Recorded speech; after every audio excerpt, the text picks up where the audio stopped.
Hello friends, कैसे हो आप सब। तो आज हम बात करेंगे यूनिट नंबर 32 के बारे में, जो कि सामाजिक स्तरीकरण का लास्ट चैप्टर है। आज ये फिनिश हो जाएगा। तो चैप्टर का नाम आपके सामने है, सामाजिक गतिशीलता। सामाजिक स्तरीकरण बेसिकली हम पढ़ रहे हैं और चैप्टर का नाम है सामाजिक गतिशीलता, जिसमें कि हम परिणाम को देखेंगे, यानी कि जो रिजल्ट आया है इसका उसको। ठीक है, तो यहाँ पे बेसिकली कुछ रिजल्ट आपको देखने को मिलेंगे जो कि तीन तरीके से हैं यहाँ पे। पहला है सामाजिक परिणाम, दूसरा है राजनीतिक परिणाम, और तीसरा है सामाजिक मनोवैज्ञानिक परिणाम। ठीक है, तो आज मैं आपको हाँ इसी पीडीएफ से पढ़ाने वाला हूँ। ये नोट्स मैंने बनाए हुए थे, तो जो है मैंने इसका ले लिया है एक पीडीएफ में। तो कोशिश कर रहा हूँ कि आपको जो है समझ में आ जाए, तो अच्छी चीज़ है, क्योंकि चैप्टर में ज़्यादा कुछ खास इतना बचा नहीं है। और ये तीन टॉपिक्स ये इंपॉर्टेंट जो कि हमें पढ़ने थे इसके अंदर, तो इसलिए मैंने जो है आपको ये पीडीएफ किया है। मैंने अपने नोट्स में सिर्फ यही तीन जो पॉइंट्स थे वही लिखे हुए हैं, इसके अलावा और कुछ नहीं था। तो क्या लिखा हुआ है, कह रहा है कि सामाजिक गतिशीलता को या सामाजिक गतिशीलता के परिणामों को तीन कोणों से अध्ययन करेंगे। पहला है सामाजिक रूप से, राजनीतिक रूप से और सामाजिक मनोवैज्ञानिक रूप से। यानी कि जो सोच, मनोवैज्ञानिक मतलब हमारा जो दिमाग में जो चीज़ें होती है, जो हम सोच के रखते हैं, उसको मनोवैज्ञानिक जो है परिणाम कहते हैं। क्योंकि हम पढ़ते हुए आ रहे हैं सामाजिक गतिशीलता मतलब जो परिवर्तन जो है, क्योंकि जो समाज है वो लचीला है। हमेशा आप कुछ ना कुछ बदलाव देखोगे, ठीक है, सोसाइटी के अंदर, चाहे वो कुछ भी चीज़ हो।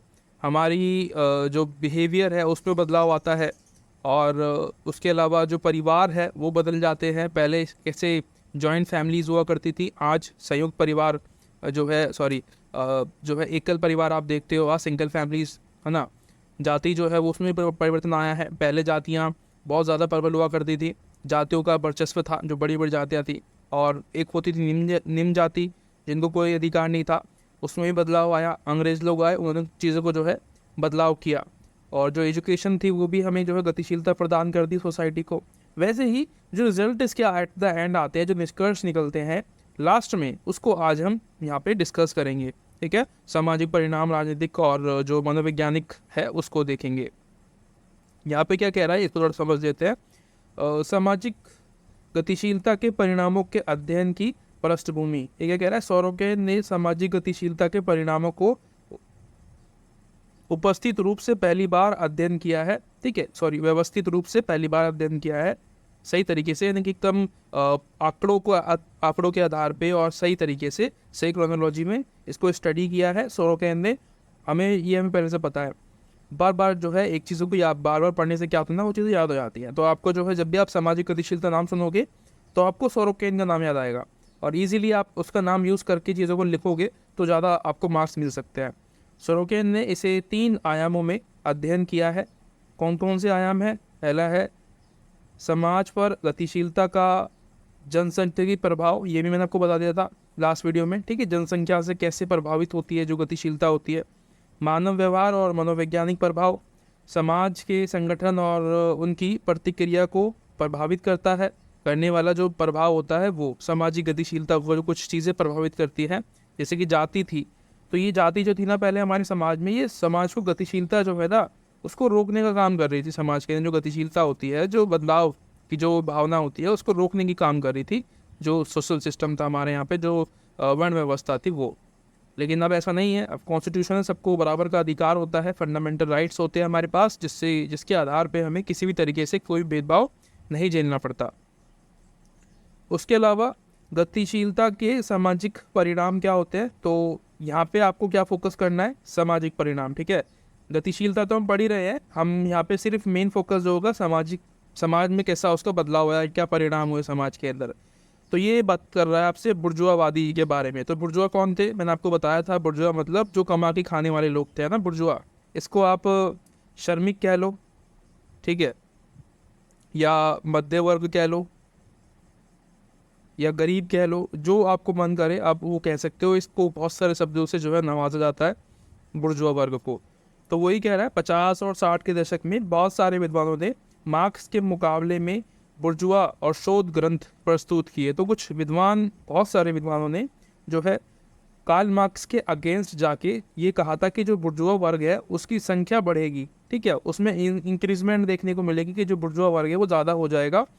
लेकिन जो कार्ल मार्क्स थे वो ऐसा नहीं मानते थे कि ऐसा हो सकता है, लेकिन ये हो गया था बाद में, है ना, क्योंकि हमें पता है कि जो मध्य वर्ग के जो लोग थे उनकी जनसंख्या बढ़ी थी, क्योंकि क्रांतियाँ हुई थी, ठीक है, हरित क्रांति, पता नहीं कितनी सारी क्रांति भारत की बात की जाए, अगर हम राष्ट्र इंटरनेशनली बात करें तो जो है औद्योगिक क्रांति हुई, ठीक है, फ्रांस की क्रांति हुई, तो उससे क्या हुआ कि जो बाकी की कंट्री थी उन पे भी प्रभाव पड़ा उस चीज़ का, ठीक है, जिससे कि वहाँ पे तो डेफिनेटली सबसे पहले आपने मध्य वर्ग देखा, तो उसी को हमने यहाँ पे बुर्जुआ वर्ग बोला कि भाई कमा के खाने वाला जो समूह है उसकी जनसंख्या बढ़ेगी। यहाँ पे जनसंख्या बढ़ने से मतलब है कि जैसे बुर्जुआ वर्ग बढ़ेगा तो जनसंख्या बढ़ने से यहाँ पे मतलब बार बार बता रहा हूँ, एक चीज़ समझ लो, जनसंख्या बढ़ने से मतलब जो मिडिल क्लास है, ठीक है, ये व्यक्ति ये आएगा, नया वर्ग निकल के आएगा। अगर बुर्जुआ वर्ग यानी कि जो श्रमिक वर्ग है, जो गरीब वर्ग है, उसकी जनसंख्या बढ़ेगी ना, तो चीज़ें बदलेगी, गतिशीलता आएगी, काम ज़्यादा होगा, ठीक है। मैंने आपको बताया था क्यों होता है ऐसा, क्योंकि भाई पॉपुलेशन बढ़ती है तो जो है उद्योग ज़्यादा करना पड़ता है, ज़्यादा लोगों तक पूर्ति करनी पड़ती है उस चीज़ की, है ना, ये इकोनॉमी का एक पार्ट होता है। तो उसकी वजह से जो है कुछ लोग तो मध्य वर्ग में चले जाते हैं और कुछ अमीर हो जाते हैं और कुछ वहीं रह जाते हैं गरीब के गरीब। तो ये इस वजह से इन्होंने जो है इनकी आलोचना की थी। यानी कि सफ़ेद पोशाक जो लोग होते हैं वो आपको मिलेंगे जब जनसंख्या बढ़ती है, जैसे कि अभी आप देखते हो सफ़ेद पोशाक में डॉक्टर्स, वकील, टीचर, ये लोग आते हैं, ठीक है, इनको हम सफ़ेद पोशाक कहते हैं क्योंकि ये मध्य वर्गीय परिवार के अंदर आते हैं, इनको मिडिल क्लास कहते हैं, ठीक है। ये अमीर नहीं होते ना, ये तो बहुत ज़्यादा गरीब होते हैं, ना गरीब होते हैं ना अमीर होते हैं, बीच में होते हैं, इसलिए मध्य वर्गीय। इसी को यहाँ पे बुर्जुआ वर्ग जो है कहा गया है कि बुर्जुआ वर्ग आएगा, यानी कि एक नया बुर्जुआ वर्ग जो कि जो गरीब है, जो श्रमिक है, उससे ऊपर वाला काम करेगा। बेशक वो भी श्रमिक ही है, ठीक है, डॉक्टर जो होता है वो भी श्रमिक ही होता है, लेकिन वो पढ़ा लिखा श्रमिक होता है, उसको हम वाइट कॉलर वर्कर्स कहते हैं। ये मैंने आपको पहले भी पढ़ाया था। उसके बाद श्रमिक वर्ग, इसी का दूसरा जो है पॉइंट है, बुर्जुआ वर्ग के बाद श्रमिक वर्ग की विषमता, इसमें भी बदलाव देखने को मिला। हमें पता है कि भाई 3 कैटेगरीज में जो है दुनिया बट गई थी। हमें पता था कि भाई अकुशल, अर्धकुशल और कुशल श्रमिक। इसको मैं आपको बताता हूँ। ये तो होता है स्किल्ड, ठीक है, सबसे लास्ट वाला ये वाला, ये स्किल्ड होता है कुशल श्रमिक। ये होता है सेमी स्किल या फिर आप इसको कह सकते हो कि जिसको इससे थोड़ा सा कम ज्ञान होता है उसको सेमी स्किल कहते हैं, और जिसको बिल्कुल भी नहीं पता होता कुछ भी उसको हम अकुशल कहते हैं। इसको कुछ भी नहीं आता, भारत माता, इससे कुछ नहीं आता। पनी वो मूवी नहीं आती थी पहले बॉलीवुड में, हमारे यहाँ पे पुरानी मूवीज़ जो है, तो हम देखते थे बचपन में। एक परेश रावल थे, वो बोलते थे कि भारत माता, इससे कुछ नहीं आता। वो उसमें नेता का रोल जो है उन्होंने किया होगा शायद, तो वहाँ पे जो नेता है हमारे ऐसे ही कुछ डायलॉग बना के रखते हैं, तो उनको जो है और विलन दिखाने की कोशिश करते हैं, जो कि वो होते हैं रियलिटी में, ठीक है। सही मूवीज़ बनाई जाती थी पहले, फ्रीडम था, ठीक है जी। तो ये मैंने आपको बता दिया कि जो समाज था वो उसमें शर्म में विभाजन आपको देखने को मिला, विषमता देखने को मिली कि भाई जिसको कुछ नहीं आता वो नॉन स्किल्ड है, ठीक है, इसको कुछ भी नहीं आता। दूसरे को क्या कहा कि भाई ये सेमी स्किल्ड है। आप मुझे बताना कि सेमी स्किल यूज़ कर सकते हैं इसके लिए या नहीं कर सकते, जिनको इंग्लिश अच्छे से आती है, या फिर इसे मतलब अर्धकुशल मतलब कुछ आता है, यानी कि स्किल से थोड़ा सा कम आता है पूरा। ये जैसे कि ये व्यक्ति है, ये तो परफेक्ट होगा अपने काम में, ठीक है, इसके पास स्किल है, इसके पास अच्छी खासी स्किल्स है। लेकिन जो दूसरा वाला वर्ग है अर्धकुशल, इसको इतना खास नहीं आता पर आता है, इसको इसके पास भी नॉलेज है। जैसे कि डॉक्टर्स नहीं होते हैं, डॉक्टर्स में भी बदलाव नहीं देखते आप कि भाई एक तो होता है डॉक्टर पूरा MBBS वाला, ठीक है, जिसने डिग्री ली होती है, अच्छे से पढ़ा होता है। दूसरे होते हैं झोला छाप, तो इसको हम अर्धकुशल कहते हैं, है ना, जिससे कि हम दवाई लेके आते हैं, आसपास में जो हमारे रखे होते हैं, बैठे होते हैं क्लिनिक खोल के। और तीसरे होते हैं जो कि बिल्कुल भी जिनको जानकारी नहीं होती है, ठीक है, दवाइयों के बारे में या कि भाई कौन सी बीमारियां हैं वगैरह वगैरह, ये सब। उसके अलावा विस्तृत और विघटित मध्य वर्ग, ये भी जो है आपको देखने को मिला कि एक अलग सा और एक नया मध्य वर्ग सामने आया। मध्य वर्ग विघटन के बारे में भविष्यवाणी गलत सिद्ध हुई, मध्य वर्ग संकुचित की जगह विस्तृत हुआ। तो ये भी जो है एक भविष्यवाणी जो की गई थी पहले कि जो मध्य वर्ग या जो गरीब है वो गरीब ही रहेगा और मध्य वर्ग आएगा ही नहीं, तो ये गलत होगी भविष्यवाणी की। नया मध्य वर्ग निकल के आया सामने, हमें पता है। आज आप देखते हो मध्य वर्गीय, आप भी उसी कैटेगरी में शायद आते होंगे, तो आपको पता होगा। तो ये भी है, ठीक है, एक नया मध्य वर्ग निकल के आया सामाजिक गतिशीलता और वर्ग निर्भरता की दर, स्किल्ड और बुद्धिमत्ता, महत्वाकांक्षा, कठोर परिश्रम, ये आप जो है देखने को मिला कि जो काम था ना वो और ज़्यादा मुश्किल हो गया। ठीक है, जो वर्कर्स थे, जो किसान थे, उनके लिए चीज़ें और मुश्किल हो गई। उसके बाद एक तो हमने बड़ा सामाजिक परिणाम क्या निकले इसके। अब हम बात करते हैं राजनीतिक परिणाम क्या निकला। ठीक है, पॉलिटिकल जो रिजल्ट था वो क्या था गतिशीलता का। इसमें क्या कह रहा है, कह रहा है कि राजनीतिक व्यवहार में परिणाम देखा जा सकता है। गतिशीलता में या गतिशीलता से समाज की सांस्कृतिक मान्यताओं में भी बदलाव आता है, यानी कि जो हमारी सोच होती है, जो हमारी विचार होते हैं, जो हमारे कल्चर होते हैं, उसमें भी बदलाव आता है क्योंकि गतिशील होते हैं। देखो इससे क्या मतलब है, गतिशीलता में बदलाव आता है, संस्कृति में जो है मान्यताएं जो होती है वो बदल जाती है। अभी आप देखो हमारे जो विचार हैं वो कहीं ना कहीं हमें जो वेस्टर्न कंट्रीज़ हैं उनसे मिले हुए हैं, है ना। हम अपनी भाषा में भी कुछ ना कुछ इंग्लिश शब्द यूज़ करते हैं, है ना। कहीं ना कहीं आप देखते होंगे, आपको फीलिंग आती होगी, आप जो भी आप नेट्स जो सोशल मीडिया यूज़ करते हैं उनको और ज़्यादा जो है यूज़ कर आदत होगी। शॉर्टकट्स में बात करना, हम सोशल मीडिया पे बात नहीं करते हैं, कुछ शब्द जो होते हैं पूरा लिखने की जगह उसको हम शॉर्ट में लिखते हैं। ठीक है, जैसे कि थैंक यू होता है तो उसको कुछ लोग टी के कर देते हैं, कुछ इस तरीके से जो शब्द लिखते हैं थैंक यू क्या। तो ये जो है नया एक प्रचलन शुरू हुआ है, तो इसी को जो है संस्कृति बदलाव कहने की कोशिश कर रहे हैं। सरकार को वही करना पड़ता है जो सही है।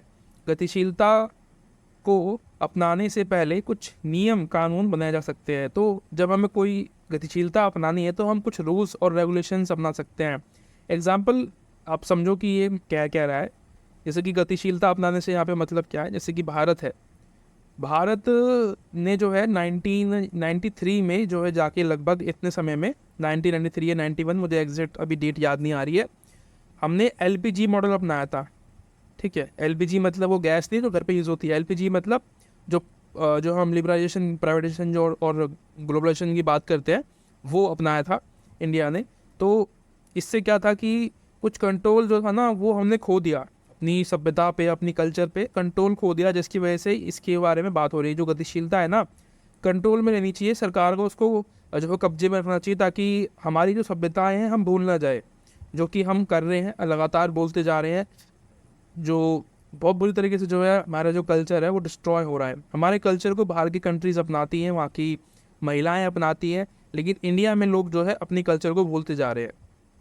अब जैसे बॉयज़ को देख लो या जो मेल होते हैं, पहले हमारे यहाँ पे जो बुज़ुर्ग थे वो बड़े ही ओपन कपड़े पहनते थे, कुर्ता पजामा, ये हमारी सांस्कृतिक पहचान है। लेकिन जैसे ही समय बदला, ठीक है, गतिशीलता आई समाज में, तो हमने कोट पैंट पहनना शुरू कर दिया, जूते टाई लगाना, पूरी मतलब वेल मेंटेन बन के रहना। तो ये क्या है, ये वेस्टर्न कंट्रीज़ की देन है हमें, जो कि आज हमें ये सब हम जो है यूज़ करते हैं। बेड पे सोना, पहले हम नहीं सोते थे बेड वगैरह पे, सोफे पे नहीं बैठते थे, नीचे धरती पे हम जो इंसान थे बड़े नॉर्मल थे, नेचर से प्यार करने वाले थे। लेकिन आज उनको देख के हमने जो है नेचर से प्यार करना ही छोड़ दिया है। पेड़ों को काट रहे लगातार, लगा तो रहे नहीं है, काट ज़्यादा रहे हैं, तो ये दिक्कतें हैं। अभी जो है, जो भी मेरी वीडियो देख रहा है, आप एक थोड़ा सा अवेयरनेस भी रखो अपने अंदर। अगर आपको मौका मिले तो आप कहीं भी अपने घर में, अगर जगह है आपके घर में आसपास, अगर आपका खुद का घर है तो ज़रूर आप जो है पेड़ लगाइए, वहाँ पे पौधे लगाइए, ज़्यादा ज़्यादा जितना ज़्यादा हो सके। नेचर जो है डिस्ट्रॉय हो रहा है, हम ही इसको बचा सकते हैं। हर चीज़ पे हमें जो है गवर्नमेंट पे डिपेंड नहीं रहना चाहिए, खुद भी कुछ करना चाहिए। ये हम खुद कर सकते हैं, तो क्यों ना जो है दो पेड़ लगाने में कोई ज़्यादा बड़ी बात नहीं है ना। मैंने अपने घर में बहुत सारे पेड़ लगा रखे हैं, 40-50 के आसपास। मेरा मतलब घर खुद का है, तो हमने जो है लगा रखे हैं आराम से, पानी वहीं डालते हैं सुबह शाम, अच्छा लगता है और थोड़ा ठंडक रहती है घर में, इसकी वजह से मतलब अच्छा रहता है, मतलब सही रहता है। ठीक है, तो ये तो रहा बात। उसके अलावा इसके लिए एग्जाम्पल क्या कह रहा है, पूंजीवाद, मैंने आपको बता दिया। ठीक है, पूंजीवाद के एग्जाम्पल देखे कि भाई नियम कानून जो है हमने नहीं बनाया सही से, तो जो है वो हम कंट्रोल सरकार को रखना चाहिए।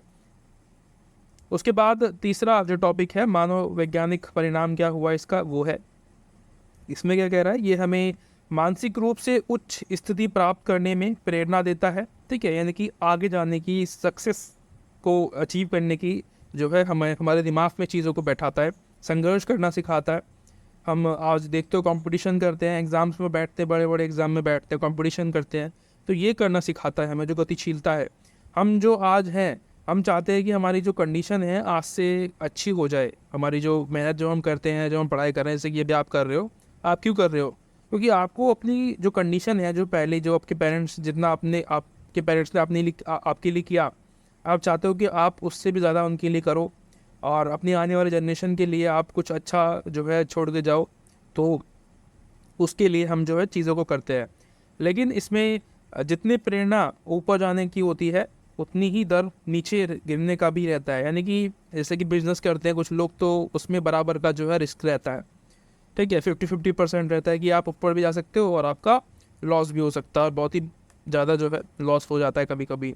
हारने के डर से व्यक्ति मानसिक तनाव का भी शिकार होता है, जिसकी वजह से अभी आप देखते हो जो सुसाइड बच्चे करते हैं, वो यही इसी वजह से करते हैं। कुछ एग्ज़ाम्स दिया, फेल हो गए और डिप्रेशन में आ गए, तो उन्हें सुसाइड कर ली। वैसे बताऊँ क्या है दिक्कत है कि वो गांव से आते हैं, ठीक है, स्टडी करने के लिए दिल्ली जैसे शहर में, जो कि इतना आसान नहीं है यहाँ पे रहना, सरवाइव करना। अपने जो उनके जो पेरेंट्स होते हैं उनके लिए जी जान लगा देते हैं, अपनी ज़मीनें बेच देते हैं। जो किसान वगैरह जो होते हैं वहाँ पे, जो उनके पास ज़मीन होती है, वो अपनी ज़मीन बेच के अपने बच्चों को पढ़ाते हैं। और इसका जो प्रेशर होता है ना, वो एक लड़के पे या लड़की पे बहुत ज़्यादा पड़ता है कि मेरे पेरेंट्स ने मेरे लिए इतना कुछ किया है और मैं एग्ज़ाम में पास नहीं कर पाया। तो उस चीज़ से वो जो अ, समस्याएं हैं ना, जो जो चीज़ें जो उसके सामने दिखाई देती है, वो उसको सहन नहीं कर पाता, जिसकी वजह से वो अपने आप को त्याग देता है। तो ये गलत चीज़ है, वैसे ये हमें नहीं करना चाहिए कभी भी। ठीक है, आप जो है ज़िंदगी बहुत बड़ी है, कुछ ना कुछ डेफिनेटली हम करते हैं। अगर हम कुछ भी जो हम चाहते हैं वो नहीं हो पाया, तो कोई बात नहीं, और भी चीज़ें हैं हमारे पास करने के लिए, है ना। तो हार नहीं माननी है हमें कभी भी। इसके अलावा ऐसे होने का कारण है कि उसकी योग्यता को किसी ना किसी जो है किसी ने पहचाना नहीं होता। जैसे कि मैं आपको बता रहा था अभी एक बच्चे की या लड़की की या लड़के की कहानी। तो उसकी योग्यता है वो बहुत ज़्यादा है, वो अपने आप को ही समझ नहीं पाता कि मैं पढ़ रहा हूँ या पढ़ाई कर रहा हूँ। कोई बात नहीं, आपके साथ पहला अटैम्प्ट हो सकता है, दूसरा हो सकता है, तीसरा हो सकता है, लेकिन वहाँ पे ख़त्म नहीं हुआ है तो सब कुछ। आपके पास और भी चीज़ें हैं, और भी एग्ज़ाम्स होते हैं, या आपकी ज़िंदगी और भी बड़ी है इससे ज़्यादा। आप कहीं पे ट्यूशन सेंटर्स खोल सकते हो, पढ़ा सकते हो बच्चों को, जो इनकम आएगी उससे आप अपनी फैमिली को की हेल्प कर सकते हो। तो बहुत सारी रास्ते होते हैं हर चीज़ के, ठीक है। तो ये भी आप सोच के चलिए, ऐसे गलत काम नहीं करना चाहिए हमें। व्यक्ति अपनी योग्यता से निम्न स्थिति को ही प्राप्त कर पाता है, इसी लिए वह या आत्मविश्वास पे बाधा के रूप में कार्य करते हैं। तो ये गतिशीलता यहाँ पे बेसिकली परिणाम ये भी निकलता है गतिशीलता के, कभी कभी नेगेटिव काम भी करते हैं। जैसे भी मैं आपको पढ़ के बताया ये सारा, तो थोड़ा बहुत नेगेटिव काम भी ये करती है। अभी जितनी जितनी तेज़ी से जो बदलाव आता है, जो गतिशीलता आती है समाज में, उससे अच्छाई तो होती है, चीज़ों में बदलाव तो आता है, लेकिन उससे भी ज़्यादा समस्याएं पैदा होती है, हमारी हेल्थ ख़राब हो जाती है ना। जनसंख्या बढ़ती है तो कीटनाशक जो है, मतलब जो बनी कौन कौन से यंत्र यूज़ किए जाते हैं, कौन कौन सी चीज़ें यूज़ की जाती है खेती करने के लिए, ताकि वो ज़्यादा हो जाए, सभी को पूर्ति हो जाए, जिसकी वजह से हमारा जो हेल्थ है वो ख़राब हो जाता है। ठीक है, पॉपुलेशन की वजह से भी समस्या पैदा होती है। इसलिए जो देश की गवर्नमेंट है हमारी, वो हमेशा कहती है कि बच्चे कम पैदा करें, ठीक है, उतने ही करें जितना कि आप पाल सकें और देश पे बोझ ना पड़े उस चीज़ का। तो आशा करता हूँ वीडियो आपको अच्छी लगी होगी। मिलते हैं अगली वीडियो में, तब तक के लिए thank you so much, bye bye.